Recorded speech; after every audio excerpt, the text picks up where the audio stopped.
কলকাতা ইউনিভার্সিটির সকল স্টুডেন্টদের স্নেহের শিক্ষা চ্যানেলে স্বাগত। আজকে আমি সেকেন্ড সেমিস্টারের সোশিওলজি বিষয়ের একটি টপিক নিয়ে আলোচনা করব। সেটা হলো ফ্যামিলি। ফ্যামিলি নিয়ে তোমাদের অনেকগুলো গুরুত্বপূর্ণ কোশ্চেন আসতে পারে। সেই সবগুলি আজকে এই ভিডিওতে আলোচনা করব। চ্যানেলে নতুন হয়ে থাকলে চ্যানেলটি সাবস্ক্রাইব করে রেখো। আর ভিডিওটি ভালো করে লাগলে একটি লাইক দিয়ে আর কমেন্ট করে জানিয়ে দিও এরপরে তোমাদের আর কোন কোন কোশ্চেনের অ্যান্সার লাগবে। প্রথমেই দেখে নেব আত্মীয়তার সংজ্ঞা। আত্মীয়তা বলতে কি বোঝো? এর সাথে আরেকটি কোশ্চেন রয়েছে, আত্মীয়তা সম্পর্কের নীতি ও ধরনগুলি আলোচনা করো। প্রথমেই আত্মীয়তার সংজ্ঞা, এটি তোমরা স্ক্রিনশট হিসেবে রাখতে পারো। এছাড়াও যদি ডকুমেন্ট হিসেবে দাও তাহলে আমরা টেলিগ্রাম আর হোয়াটসঅ্যাপ চ্যানেলটিকে ফলো করে রেখো। টেলিগ্রামে বা কমেন্ট করে জানিও যে তোমাদের এর পিডিএফ লাগবে কিনা, তাহলে আমি দিয়ে দেবো। সংজ্ঞাটি দেখে নিলে এরপরেই আসতে আত্মীয়তা সম্পর্কের অর্থটাও দেখে নাও।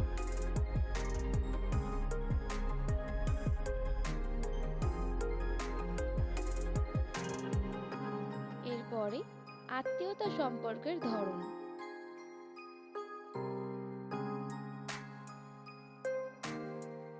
আত্মীয়তা সম্পর্কের ধরনের মধ্যে রয়েছে রক্ত সম্পর্কীয় আত্মীয়, বৈবাহিক আত্মীয়, কাল্পনিকভাবে আত্মীয়, এছাড়াও প্রথাগত সম্পর্কে আত্মীয়। এরপরেই আমরা দেখতে পাচ্ছি আত্মীয়তা সম্পর্কের নীতি। সেগুলির মধ্যে রয়েছে গোত্র, স্বগোত্র গোষ্ঠী, স্বপিণ্ড গোষ্ঠী। এরপরে আরো একটি কোশ্চেনের আগে কুল বা বংশের সম্বন্ধেও কিছু ছোট্ট কথা এখানে লেখা আছে, সেটাও তোমরা এই কোশ্চেনে অ্যাড করবে।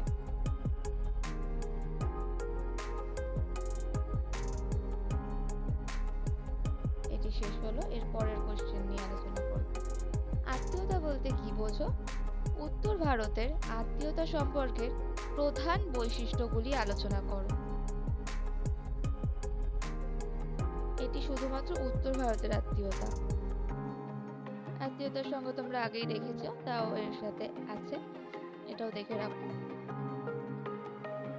ভারতবর্ষের আত্মীয়তার সংগঠন সম্পর্কে কিছু আলোচনা।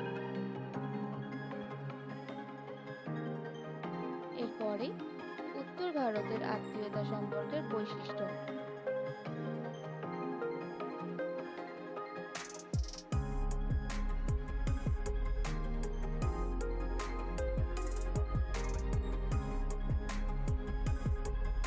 এই কোশ্চেনগুলি তোমাদের 5 নম্বরে অথবা 15 নম্বরে আসতে পারে।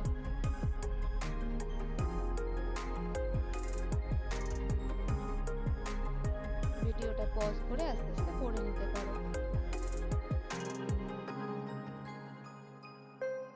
এই ভিডিওটিতে অনেকগুলো কোশ্চেন আমি একসাথে দিয়ে দিয়েছি, যাতে এই টপিকটা নিয়ে যে কোনো কোশ্চেন আসলেই তোমরা সেগুলো অ্যাটেন্ড করতে পারো।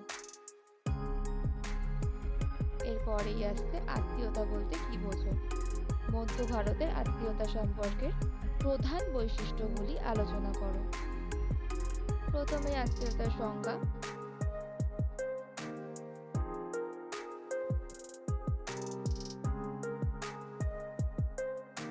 এরপরে ভারতবর্ষের আত্মীয়তা সংগঠন সম্পর্কে কিছু আলোচনা।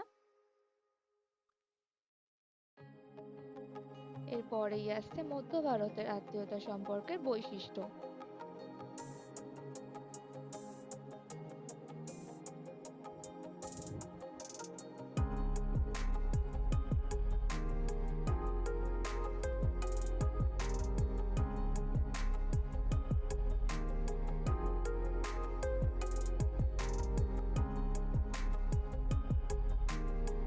এরপরেই আরো একটি কোশ্চেন, আত্মীয়তা বলতে কি বোঝো? দক্ষিণ ভারতের আত্মীয়তা সম্পর্কের প্রধান বৈশিষ্ট্যগুলি আলোচনা করো। প্রথমেই দেখছি আত্মীয়তার সংজ্ঞা, তারপরে ভারতবর্ষের আত্মীয়তার সংগঠন, এরা দেখে নিয়েছো আগেও। হচ্ছে দক্ষিণ ভারতের আত্মীয়তা সম্পর্কের বৈশিষ্ট্য। উত্তর ভারত, মধ্য ভারত, দক্ষিণ ভারতের আত্মীয়তা সম্পর্কের বৈশিষ্ট্য কিন্তু একসাথে 15 নম্বরেও আসতে পারে। তাই জন্য আলাদা আলাদা করে হোক বা একসাথে হোক, সবটাই রেডি রেখো।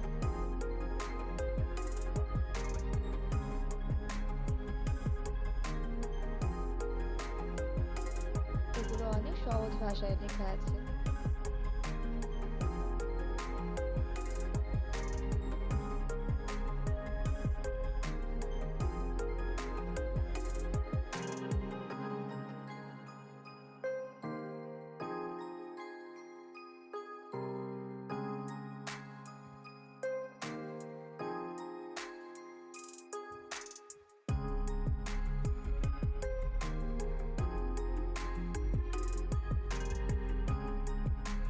দক্ষিণ ভারতের আত্মীয়তা সম্পর্কে সবকিছু এখানে শেষ হলো।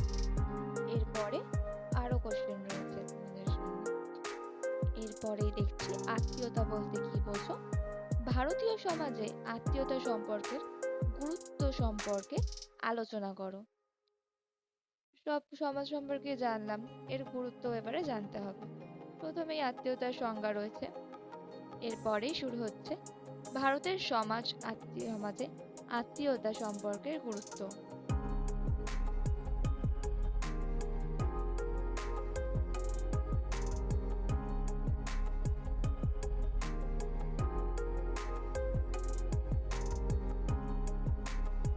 এখানে কিন্তু অনেকগুলো কোশ্চেন একসাথে আলোচনা করা রয়েছে।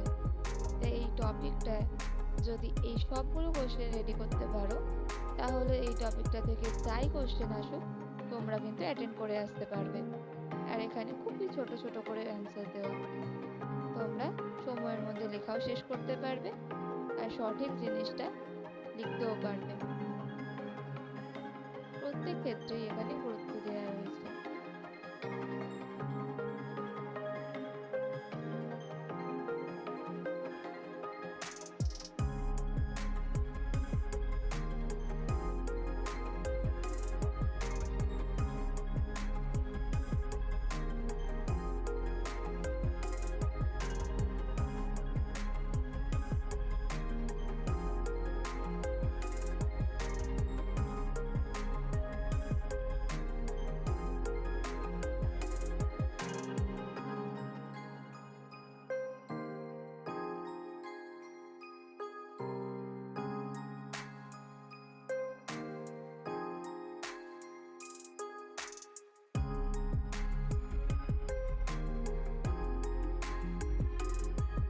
এরপরে শেষে এই সম্পর্কে মূল্যায়ন রয়েছে।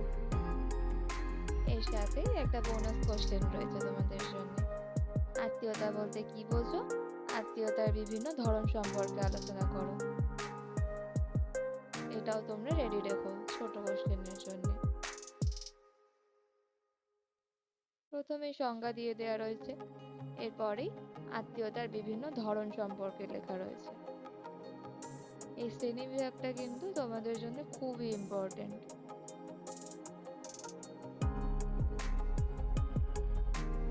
এই শ্রেণী বিভাগটা ভালো করে দেখে নাও। এবারে এই সম্পর্কে ডিটেলসে দেখবো। প্রথম শ্রেণীর আত্মীয়,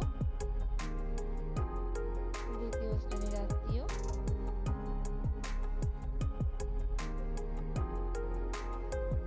এরপরে তৃতীয় শ্রেণীর আত্মীয়,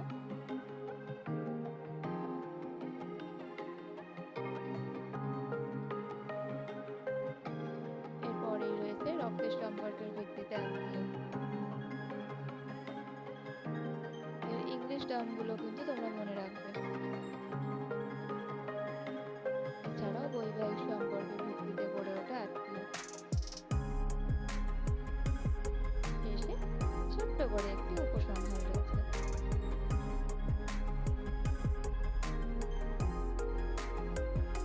ভিডিওটি ভালো লাগলে একটি লাইক করে দিও আর চ্যানেলটি সাবস্ক্রাইব করে রেখো, যাতে এর পরের কোশ্চেন নিয়েও তোমরা আপডেট পেতে থাকো।